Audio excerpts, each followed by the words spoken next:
I'm from the foe. You dig?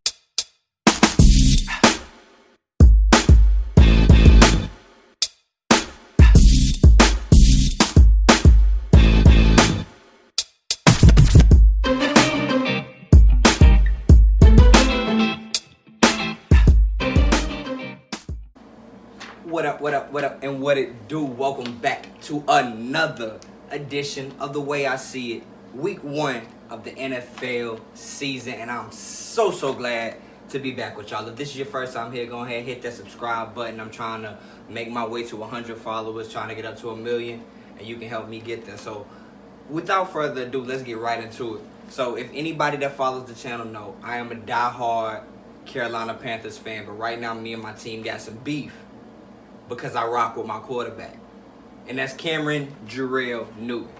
And Cam has recently signed with the enemy, public enemy number 1 actually, the New England Patriots, but I can't help but to root for him. So in game 1 of the 2020 NFL season, Cam Newton threw for 155 yards, and he ran for an additional 75 and 2 touchdowns, showing he's still a beast. Cam is still the man, and that was all in an effort to wipe out, destroy, beat the lowly Dolphins that did not start Tua Tagovailoa 21-11, as everyone pretty much expected. Shout out to Cam, go Superman. So as we continue to talk about the Patriots, one name that's going to always be synonymous with that or them is Tom Brady. So Tom Brady has moved on to the South, and that is in Tampa Bay with the Buccaneers. So he had his first game in the NFC South division rival against the Saints.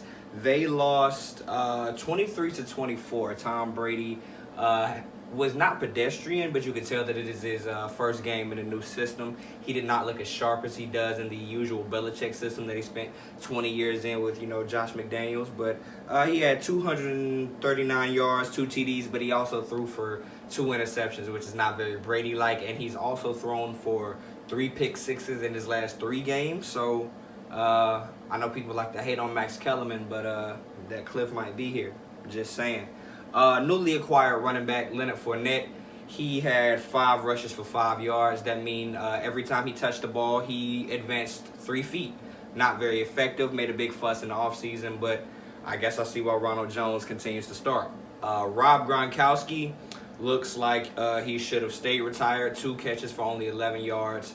Not effective whatsoever. But I do believe that the Tampa Bay Buccaneers will be good this year. This is only week 1, and they're bound to get better, so we'll watch that as it unfolds. Moving on, the first game of the inaugural season occurred Thursday of last week, and it included the Super Bowl champs and the MVP Patrick Mahomes and the Chiefs against Deshaun Watson and the DeAndre Hopkins-less Houston Texans. Just like when it started in the playoff game, it looked like Houston might be getting out to a lead. They might have momentum, like they might push forward, and then, yeah, that's complete BS.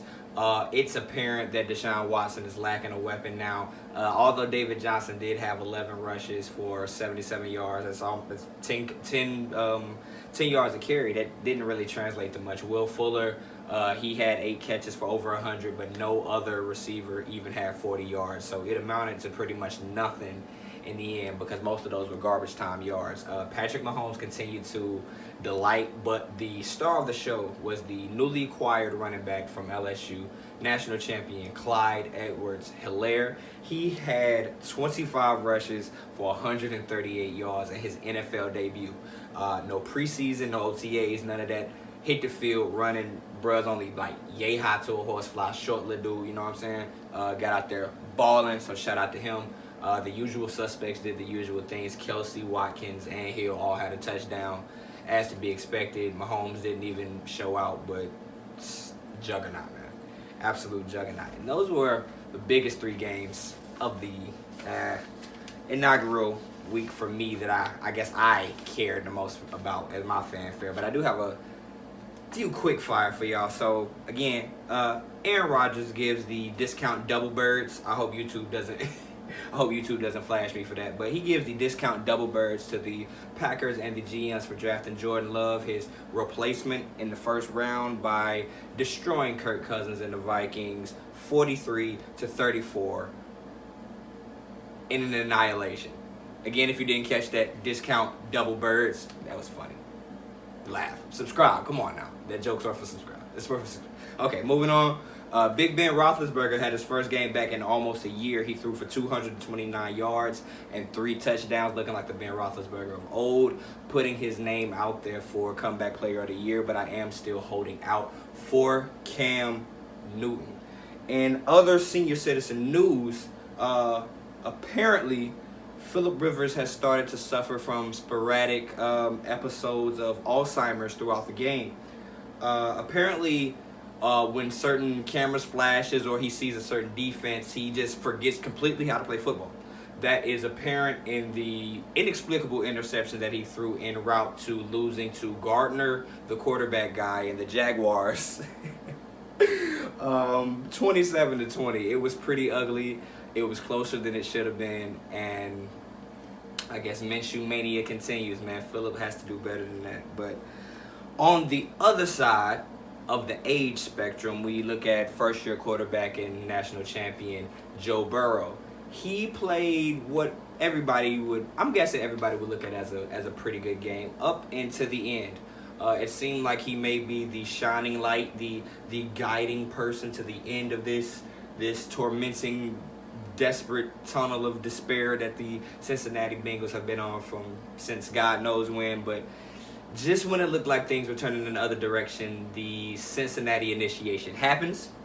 When things look like they're going good, they are not. So Joe Burrow was leading a potentially game-winning drive.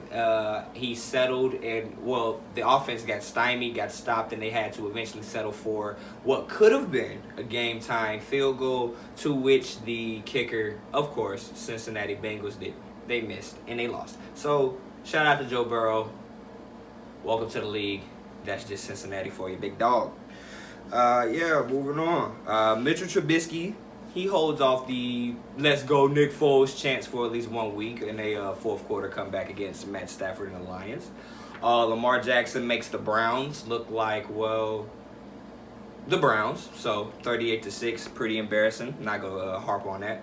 Caucasian Cam Newton leads the Bills past the Jets. That is right. Caucasian Cam Newton would be Josh Allen for the Buffalo Bills. They beat Sam Darnold and the Jets, and it was pretty convincing. The Jets, I don't really know what they're doing. I hate that Le'Veon went to them. But that happened.